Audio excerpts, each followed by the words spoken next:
The headlines hit before sunrise. Breakfast Capital CEO caught in explosive sex scandal. Powerhouse businesswoman's dark secret exposed. How could she hide this for so long?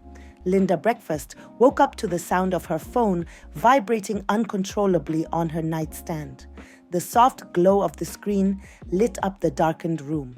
She reached for it, barely awake, her silk sheets tangled around her legs. But the moment she saw the screen, missed calls, 37, her chest tightened. She sat up, more missed calls, texts, emails, messages from her PA, her legal team, her board members, even close friends she hadn't spoken to in months. Something was wrong. Her breath hitched as she tapped on a message from Melissa, her best friend, the one person who had known her since the beginning. "Linda, don't go online. Don't check your emails. We need to talk." Her stomach twisted. Linda ignored the warning and clicked on the news app. And there it was, her face, everywhere, a polished corporate headshot next to words that would ruin her.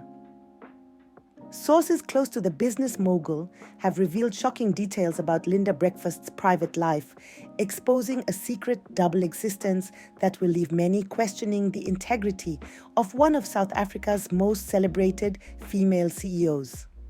Despite her impeccable corporate image, it is alleged that Miss Breakfast has been engaging in a pattern of behavior that, if proven true, could not only tarnish her reputation, but also jeopardize the stability of Breakfast Capital. Reports suggest that the scandal involves a web of secret liaisons, multiple men, and an insatiable appetite that will shock the public. As the details unfold, sources indicate that damaging evidence may soon be revealed. A cold chill ran through her body. The article was careful, clever. It didn't reveal everything, yet. There were no explicit details, no direct accusations, just whispers, just enough for the world to start doubting her.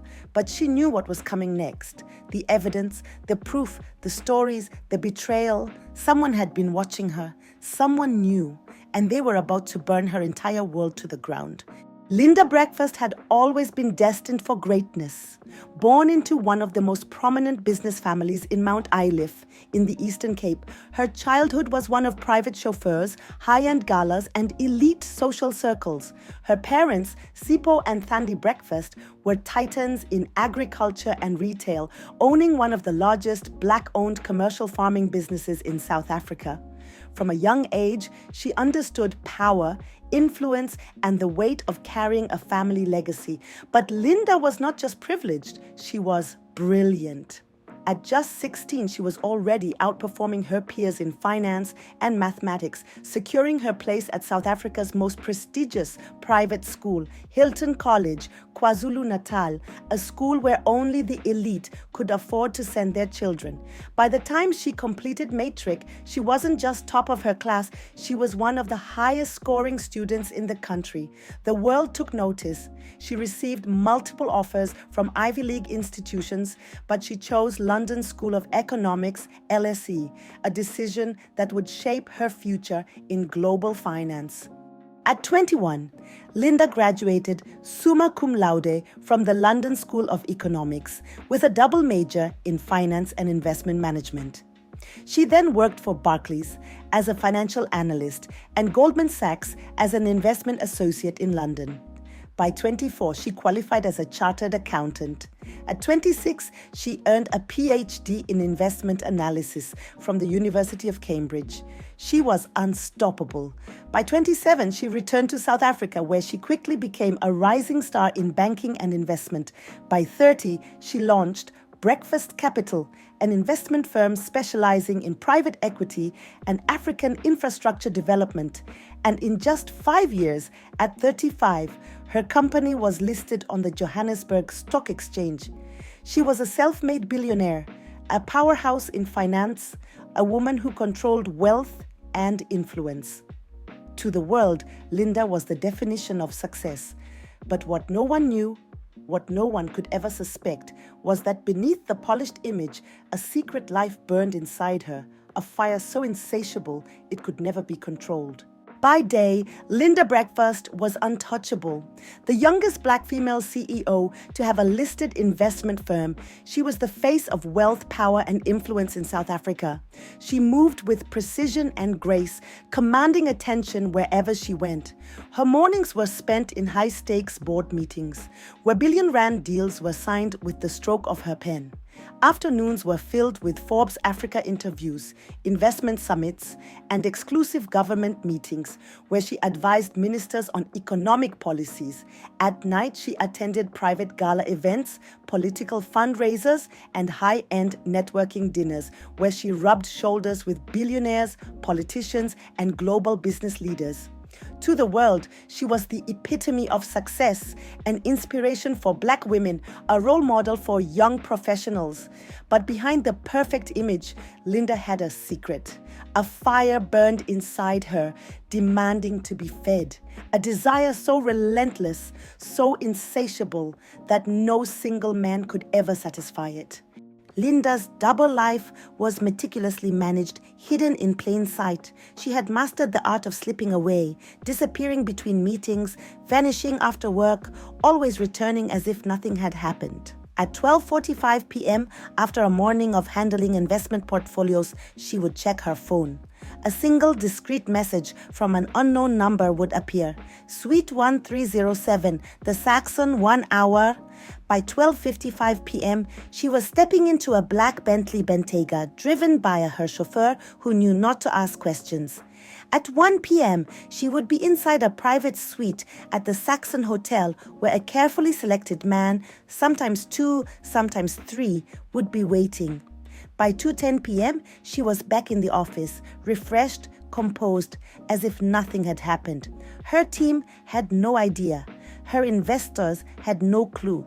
She ran a billion-rand company, gave televised economic insights, attended government policy discussions, and still found ways to disappear into pleasure. She had perfected the balance, or so she thought.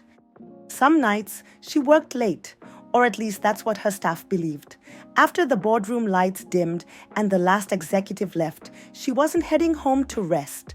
At 9:30 p.m., a text would arrive. Penthouse ready, Hyde Park, discretion assured. She'd leave the office, switch cars at an underground parking lot, and arrive at a secluded private residence where no hotel cameras could track her. Inside, she would find what she had asked for. Sometimes a familiar face, sometimes something new.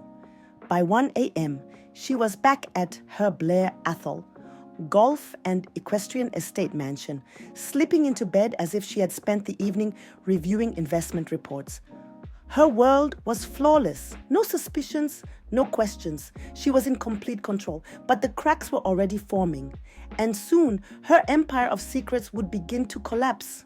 Miles away, in a penthouse overlooking Sandton, a man sat with a glass of whiskey in one hand and a phone in the other.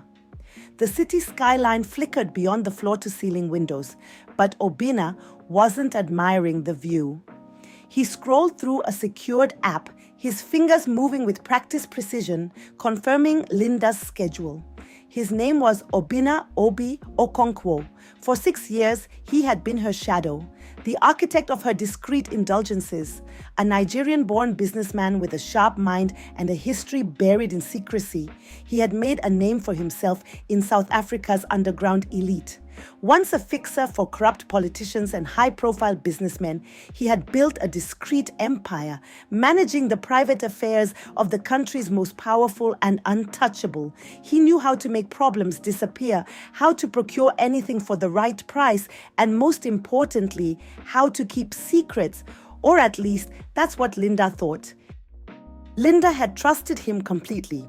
She had given him everything: a penthouse in Sandton, a Range Rover, an offshore bank account that saw a steady monthly deposit in exchange for his loyalty and silence. His job was simple: book the luxury suites, always under his name, never hers. Source the men, young, fit, discreet, and uninvolved. Manage the transactions, wire payments through offshore accounts, ensuring no financial trails. Handle security, keep prying eyes away from the most powerful woman in the country. provide the private phone, a sleek, untraceable smartphone registered under his name. This phone was for her secret life only. No texts, no calls, no emails from her personal number. A single device, a single point of access. Every conversation was deleted. Every location was wiped. Every encounter was erased. Or at least, that's what she believed. Obinna was many things. Loyal was not one of them. He had built his career on anticipation, foresight, and leverage. And in this world, the most valuable currency wasn't money. It was secrets. Linda thought he erased everything, but Obinna kept records. For 6 years, he had been building a file, a digital vault of videos, transaction logs, encrypted messages, and hotel bookings. He told himself it was for her protection, that one day, if anyone tried to come for her, he would have the ammunition to bury the story. But deep down, he knew the truth. One day, he might need it. One day, Linda's power might not serve him anymore. And when that day came, he would be ready. But for now, he played his role perfectly. 3 steps ahead.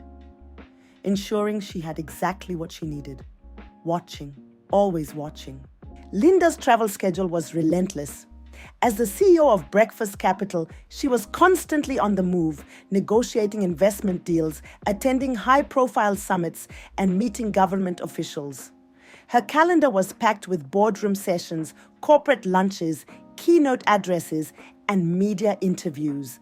But beneath the surface, there was another layer to her travels, a hidden itinerary, one that only she and Obinna knew, because every business trip, no matter how tight the schedule, included time for satisfaction. She never cancelled meetings. She never missed deadlines. She never compromised on excellence, but she always found time for what she craved, even if it meant slipping away in the dead of night. And she always checked into her hotels, maintaining the illusion of control.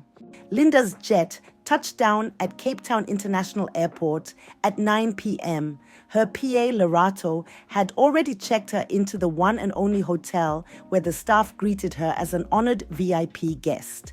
She accepted the room key, nodded politely, and entered her sprawling presidential suite. Everything was perfect. The crisp white sheets, the scented candles, the chilled bottle of champagne waiting for her. But she barely glanced at any of it. Instead, she checked her private phone, the one Obinna had given her. A single encrypted message appeared. Constantia. Private villa. 2 men. Discretion guaranteed. She exhaled slowly, her pulse quickening.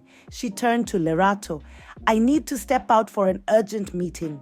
Lerato, used to her boss's demanding schedule, simply nodded. Within minutes, Linda had slipped into a black Mercedes-Benz S-Class, headed not for a business negotiation, but for a night of pleasure. She arrived at the private villa in Constantia, where 2 carefully selected men were already waiting for her.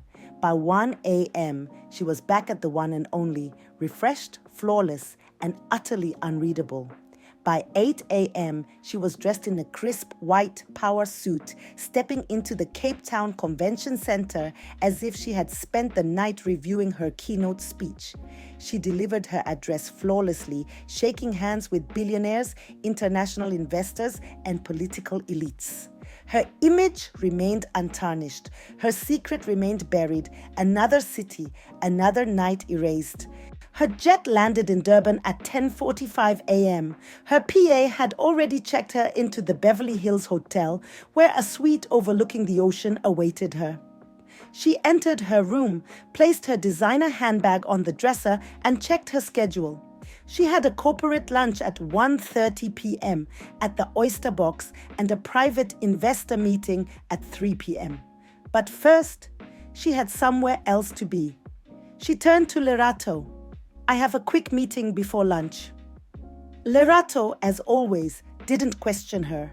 Minutes later, Linda was stepping into a black Bentley, driven toward a secluded beachfront home in Umhlanga. Inside, a young, well-built surfer waited for her, recruited specifically for his physique and stamina. The ocean breeze filled the room. She didn't stay long. By 12:30 p.m., she was back at the Beverly Hills Hotel, her hair perfectly styled, her makeup flawless. By 1:30 p.m., she was seated at the oyster box, discussing investment strategies with corporate partners. By 3 p.m., she was leading a high-stakes negotiation, closing a deal worth millions. Another successful trip, another night erased. Pretoria was always about political power. It was a short drive from Sandton, but for meetings of this magnitude, she traveled in style. Her luxury chauffeur service, a black Maybach, picked her up from her Sandton office at 2:30 p.m., ensuring she arrived early at the Sheraton Pretoria Hotel. Her PA had arranged a luxury suite, standard for a business mogul of her stature. But this time, Obina had booked another suite on a different floor. After checking in, she changed into a stunning designer summer dress, one that was effortlessly elegant but not overly formal, perfect for an afternoon rendezvous. She picked up her private phone. A message flashed. Room 806. 2 young professionals. Confidential agency. Discretion guaranteed.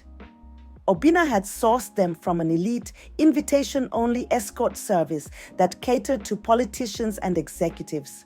She locked her suite and stepped into the elevator.